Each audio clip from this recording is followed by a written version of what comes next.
नमस्कार, मैं हूं आपके साथ पूजा और खास मुलाकात में आपका स्वागत है। केबीसी यानी कौन बनेगा करोड़पति का 14th सीजन चल रहा है। बहुत से लोग इसे फॉलो करते हैं और बहुत से लोग हॉट सीट पर बैठने के ख्वाब संजोते हैं, लेकिन कुछ के ही ख्वाब पूरे होते हैं। रायपुर की सोनाली दत्ता इनमें से एक है और आज अपने केबीसी का सफर हमारे साथ शेयर करने के लिए सोनाली हमारे साथ स्टूडियो में मौजूद है। सोनाली जी, स्वागत है आपका INH न्यूज़ में। जी, बहुत बहुत धन्यवाद। सबसे पहले तो आपको congratulations. Thank you so much.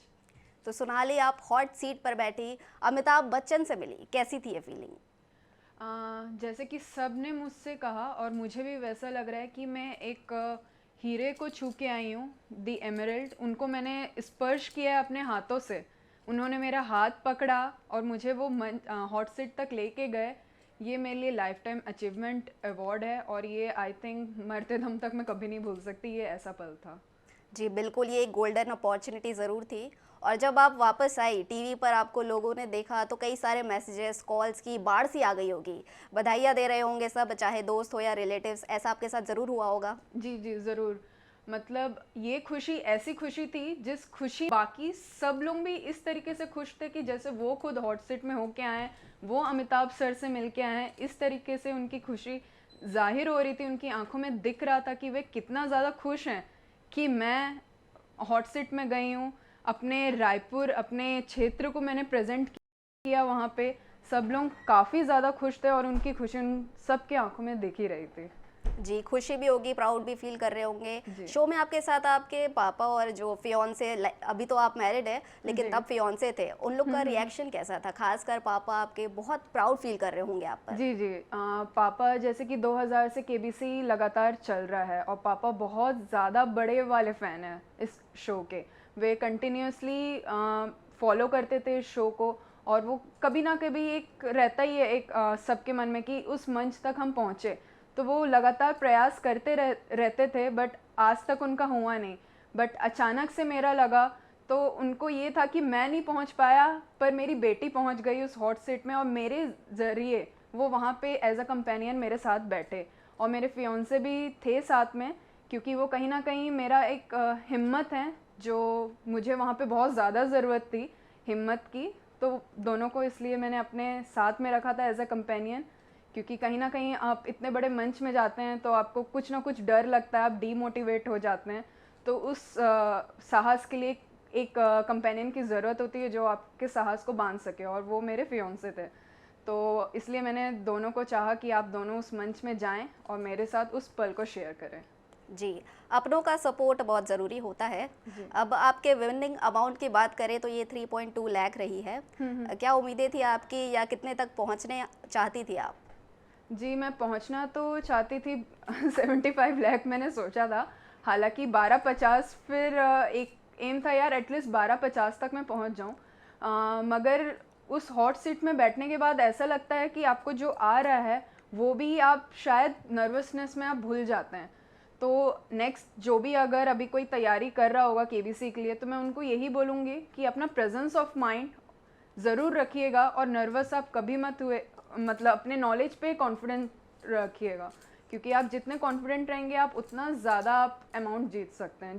जो गलती मैंने कर दी वहाँ पे नर्वस होके आते हुए क्वेश्चन में लाइफलाइन यूज़ कर लिया, तो वो गलती ना करें और अच्छे से अपने नॉलेज में कॉन्फिडेंट रखें और अच्छे खासे अमाउंट जीतें।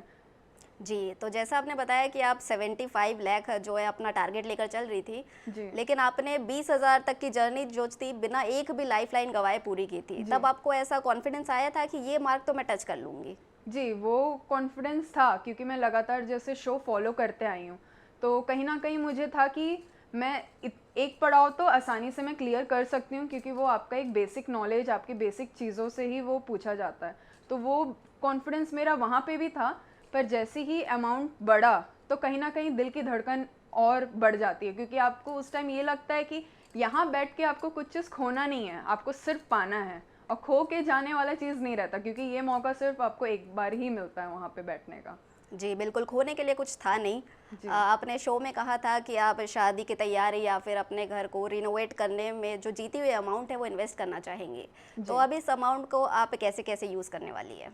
जी, इस अमाउंट को मैंने जैसे कि कहा था कि मेरी शादी अभी फ़िलहाल हो गई है तो मैंने उस उन चीज़ों पे जो ज़रूरतें थी उन चीज़ों पे लगाया मैंने, और मेरा जो लोन था उसको क्लियर करना था मुझे, तो उसको क्लियर किया है। और जो बाकी अभी अमाउंट है, जैसा कि मैंने कहा था, अपने घर के लिए, अपने परिवार के लिए, उन चीज़ों के लिए मैंने इसको रखा है।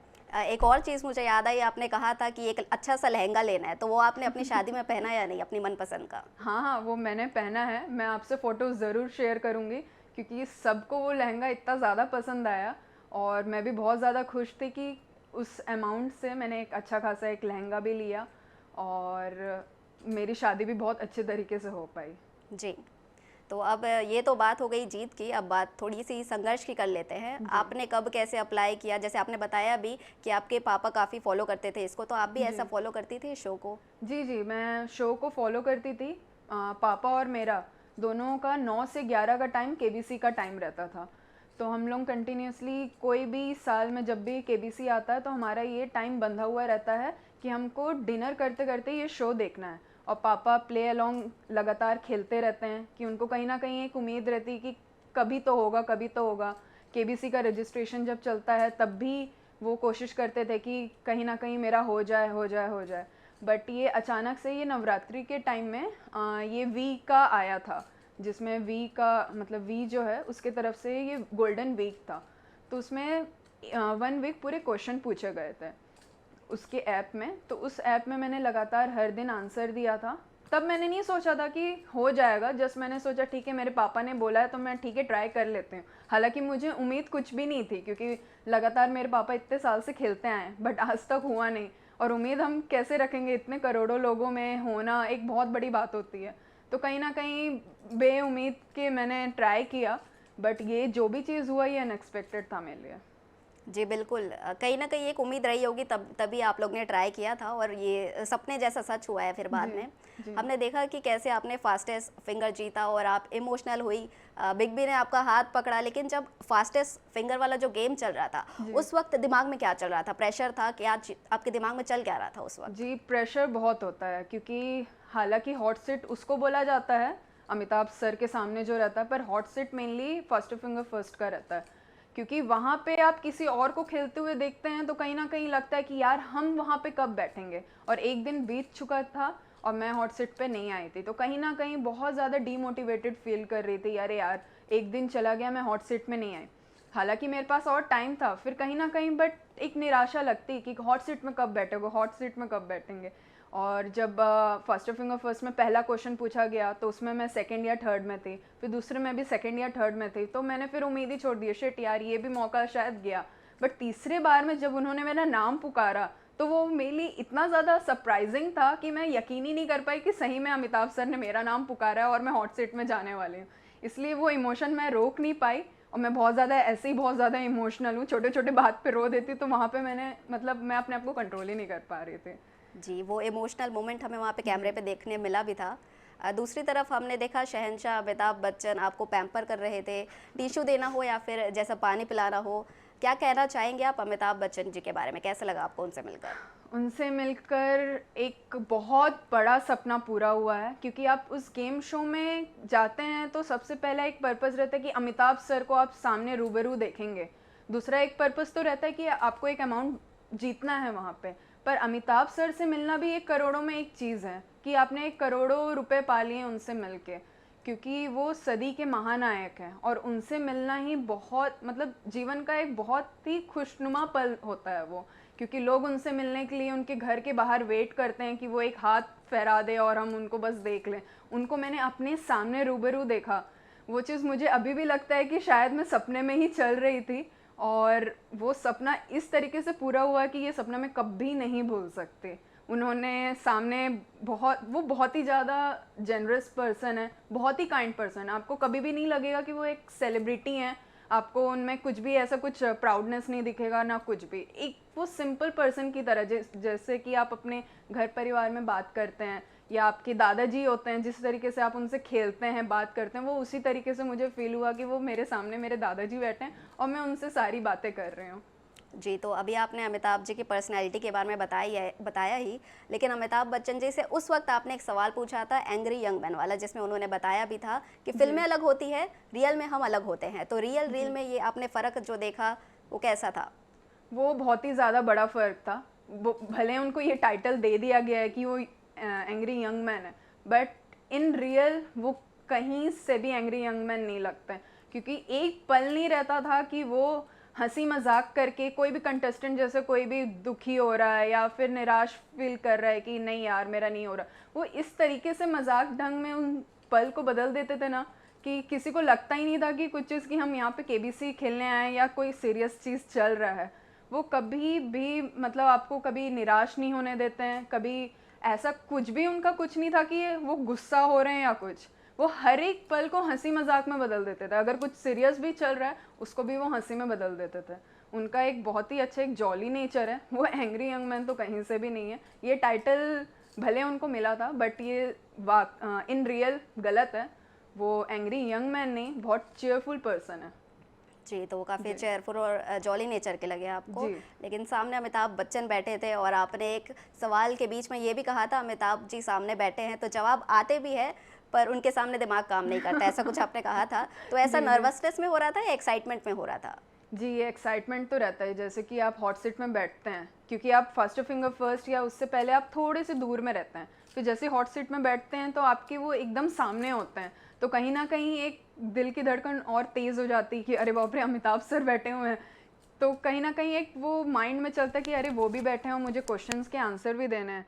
तो कहीं ना कहीं हम थोड़ा सा दिमाग से वो हो जाते हैं कि फोकस कहाँ करें, क्वेश्चन में करें कि उनमें करें, क्वेश्चन में करें कि उनमें करें। जैसे बहुत सारे टाइम में ऐसे लगा मुझे ये क्वेश्चन आता है, आंसर आता है, बट कहीं ना कहीं मैं कॉन्फिडेंस अपना लूज़ कर दे रही थी कि पता नहीं इतने बड़े मंच में आई हूँ मैं किस तरीके से, मतलब बहुत अलग फील हो रहा था मुझे उनके सामने बैठ के। और बट वो बहुत ही ज़्यादा कोशिश करते हैं कि कंफर्टेबल हों आप। तो सोनाली, केबीसी में जी के आईक्यू सब शार्प होना ज़रूरी है, तो इस मामले में सबसे पहले तो मैं आपसे ये जानना चाहूँगी कि आपका जो एजुकेशनल बैकग्राउंड है वो क्या है और आपकी जॉब प्रोफाइल क्या है? जी, मैंने एमए मास कम्युनिकेशन किया है, 2020 में पास आउट हुई हूँ मैं। और उसके बाद में एक एडवर्टाइजिंग फर्म में एज अ क्लाइंट सर्विसिंग और कंटेंट राइटर मैं वर्क करती हूँ। ओके, तो कंटेंट राइटिंग करती है आप। जी। आपकी अब तक की एजुकेशन और नॉलेज तो काम आती ही है, लेकिन जी। शो से पहले क्या और एक्स्ट्रा तैयारी की थी आपने, जैसे कोई एक बुक वुक पढ़ना ऐसा कुछ? तैयारी देखिए, जैसे कि मैंने जैसे कि पहले कहा कि मैं शो को कंटिन्यूअसली फॉलो करते आई हूँ, तो कहीं ना कहीं एक था कि आपसे वो किस तरीके से क्वेश्चन पुट कर सकते हैं। तो जैसे मैं और बाबा देखते थे तो उसमें था करंट अफेयर्स, अगर कोई प्रोफेशन है तो प्रोफेशन से पूछते थे, आप जिस स्टेट को रिप्रेजेंट कर रहे हैं वो वहाँ से क्वेश्चन पुट करते हैं। तो कहीं ना कहीं मेरे दिमाग में ऑलरेडी था कि मुझे इन चीज़ों को देखना, अपने प्रोफेशन से रिलेटेड, करंट अफेयर्स और आपके स्टेट से रिलेटेड चीज़ें। तो ये चीज़ आपको पता रहनी चाहिए, क्योंकि क्वेश्चन कहीं से भी आ सकते हैं, क्योंकि आप तैयारी जितना करेंगे ये नहीं है कि आपका सिलेबस उतना ही आपको वही चीज़ ही पूछेगा। ये बहुत ही वाइड सिलेबस है, आपको कहीं से भी कुछ भी पूछा जा सकता है, वो आपका लक है। बट आपकी तैयारी ऐसी होनी चाहिए कि आपको जनरल नॉलेज अच्छा हो, आसपास की चीज़ों के बारे में पता हो, आपके प्रोफेशन के बारे में आपको अच्छा खासा नॉलेज हो, और आप अपने स्टेट जहाँ से आप आते हैं, जहाँ सिटी से जहाँ से आप आते हैं, वहाँ की खास चीज़ें आपको ज़रूर पता होनी चाहिए। जी, आपकी ये टिप्स से बहुत लोगों को मदद जी। मिलेगी जो तैयारी कर रहे हैं केबीसी के लिए। शो में आपने अपनी एक लव स्टोरी के बारे में भी बात की थी, जी। जहाँ आपने बताया आप बंगाली है और वो गुजराती है। तो जी। अमिताभ जी और जया जी की भी इंटरकास्ट मैरिज है और आपने इस टॉपिक पर उनसे बात भी की। जी। ऐसे में आपको उन दोनों के कोऑर्डिनेशन के बारे में जानना था या फिर आप उनसे क्या सीख सकते हैं ये ज़्यादा जानना था? मुझे बस ये जानना था कि जैसे इंटर कम्युनिटी जब मैरिज होती है तो बहुत सारी चीज़ें अलग होती हैं, उनका अलग ट्रेडिशन होता है और एक का अलग ट्रेडिशन होता है, तो उन्होंने किस तरीके से चीज़ों को मैनेज किया, वो किस तरीके से साथ में थे, तो वो टिप्स मुझे जानना था उनसे। तो उन्होंने मुझे वो टिप्स भी दिया जो कि शायद सबने सुना भी होगा कि हम जब एक साथ रहते हैं तो हम कम्युनिटी कौन सा ये है वो सब चीज़ नहीं मानते हैं, हमको बस एक साथ रहना है और हम एक दूसरे के साथ किस तरीके से कंपेटेबल रह सकते हैं वो ज़्यादा ज़रूरी है। तो उन्होंने वो चीज़ वहाँ पे बताया और बोला कि ऑलरेडी मेरे फैमिली में सभी इंटर कम्युनिटी हैं, जैसे उन्होंने अपने मम्मी और पापा के बारे में भी चीज़ें शेयर की और बोला कि ये चीज़ का तो मुझे दिक्कत था ही नहीं, इंटर कम्युनिटी वाला चीज़। और इंटर कम्युनिटी चीज़ ऐसा कुछ होता नहीं है, दिल मिल जाते हैं जहाँ पे, वहाँ पे और कुछ चीज़ की ज़रूरत नहीं होती है। जी, बिल्कुल सही कहा आपने।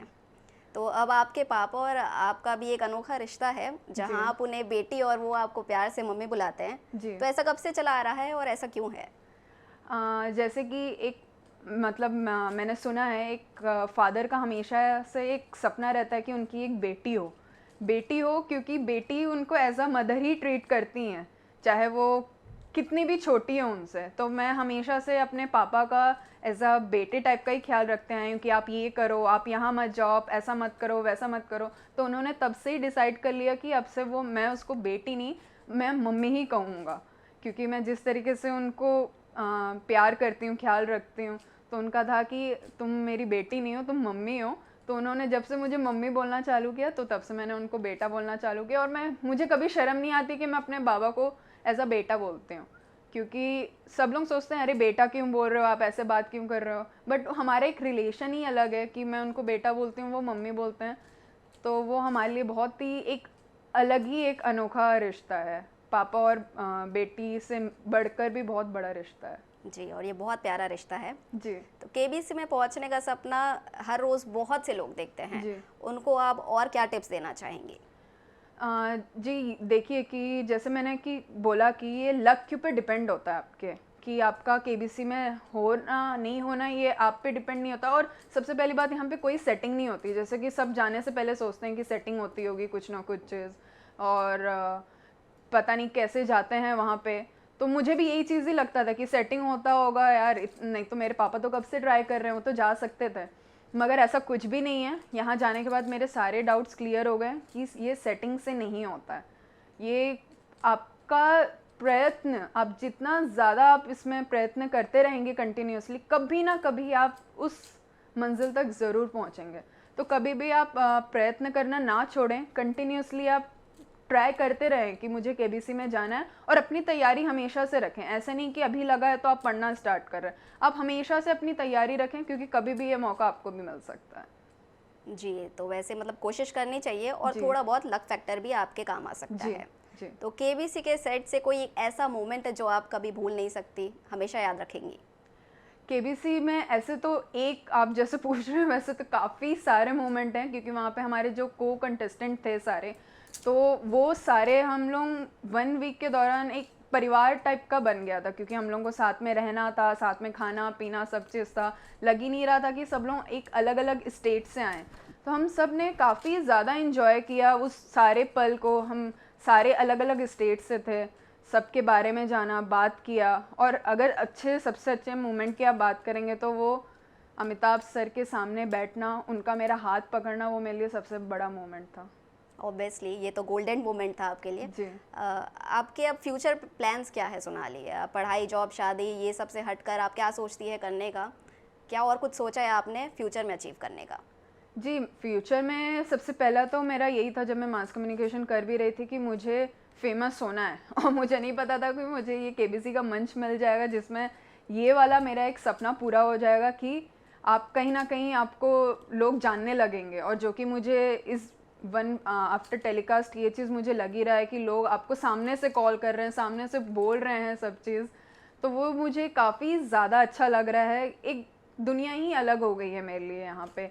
और अभी जो मेरा एक एम है, जो कि है कि मेरा खुद का कोई फर्म हो मास कम्युनिकेशन से रिलेटेड, एज अ एंटरप्रेन्योर मैं वर्क करूं, और जो मेरे और भी सपने मुझे खुद को करने हैं वो चीज़ मैं पूरी करूं। और पूरी दुनिया घूमनी है मुझे, कहीं ना कहीं एक ये सपना रहा है हमेशा से, तो उन चीज़ों पे भी मैं वर्क करना स्टार्ट करूँगी।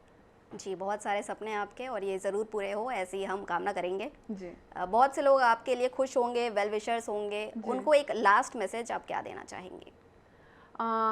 मैं सबको यही बोलना चाहूँगी कि केबीसी एक बहुत बड़ा मंच है। आप वहाँ पे जाते हैं तो आपकी दुनिया ही अलग हो जाती है वहाँ से वापस लौटने के बाद। तो आप अगर एक बार ट्राई कर रहे हैं और नहीं हुआ, तो निराश मत होना। आपको कंटिन्यूसली ये ट्राई करते रहना है, क्योंकि आपका कभी ना कभी नंबर लगेगा, आप उस जगह पे पहुँचेंगे, और सारे एक्सपीरियंस को आप, जैसे मैंने जिया है, आप जिएंगे। तो अपनी तैयारियां लगातार रखिएगा, और बस केबीसी के लिए ट्राई करते रहिएगा। अभी ये सीज़न के बाद आप नेक्स्ट सीज़न में ज़रूर ट्राई कीजिएगा। और मैं एक लास्ट चीज़, बस एक कन्फेशन था मैं करना चाहूँगी, जो कि मुझे फ़ील हुआ वहाँ जाके, कि आप जैसे हॉट सीट में आ जाते हैं, तो उसके बाद मुझे ऐसा लगता है कि जैसे आपकी फैमिली के बहुत सारे उम्मीदें रहती हैं, तो वो उम्मीद कहीं ना कहीं वो आपके दिमाग में कंटिन्यूसली चलते रहते हैं। जैसे कि मेरे भाई जो सुमित दत्ता, वो एज अ टीचर वर्क करते हैं, तो उन्होंने मुझे कहा था कि अमिताभ सर के सामने एक बार नाम ले लेना, एक बार नाम ले लेना, बट मैं कहीं ना कहीं नर्वसनेस के कारण मैं वो चीज़ मैंने स्किप कर दिया, तो मैंने उनका नाम नहीं ले पाई। और इस चीज़ का दुख मुझे जब मैं हॉट सीट से निकल गई तब बहुत ज़्यादा था, क्योंकि आप उस हॉट सीट में बैठते हैं तो एक रहता है कि अमिताभ सर से मिलना और दूसरे इस पल को जीना, क्योंकि वो भी एक आपको एक करोड़ों जिताने वाला ही चीज़ होता है, अमिताभ सर के सामने बैठना और अमाउंट विन करना भी एक बहुत बड़ी बात होती है। तो कहीं ना कहीं आप इन चीज़ों को सोचते सोचते जो चीज़ें रहती है आप वो स्किप कर देते हैं। तो जैसे आपकी परिवार की जो उम्मीद रहती है कि वो एक बार आपके थ्रू अमिताभ सर से मिलने, तो ये चीज़ आप स्किप मत कीजिएगा मेरी तरह, और ज़रूर इन चीज़ों को याद रखिएगा। और कोई भी कुछ आपको बोलता है कि आपको शेयर करना अमिताभ सर से आपके बारे में, जैसे मेरे भाई ने बोला था कि एक बार वो बस मेरा नाम ले ले, तो मैं नहीं ले पाई, तो वो मुझे कहीं ना कहीं अभी लगता है कि अरे यार मैंने उनका नाम नहीं ले पाया बस। जी, तो सोनाली वैसे आपने बहुत अच्छी अच्छी बातें बताई, बहुत अच्छी अच्छी टिप्स भी दी। थैंक यू सो मच, आप स्टूडियो आई और अपना एक्सपीरियंस हमारे साथ शेयर किया। All the very best for your future. Thank you. तो इसी के साथ खास मुलाकात में सिर्फ इतना ही। आप देखते रहिए INS 24/7।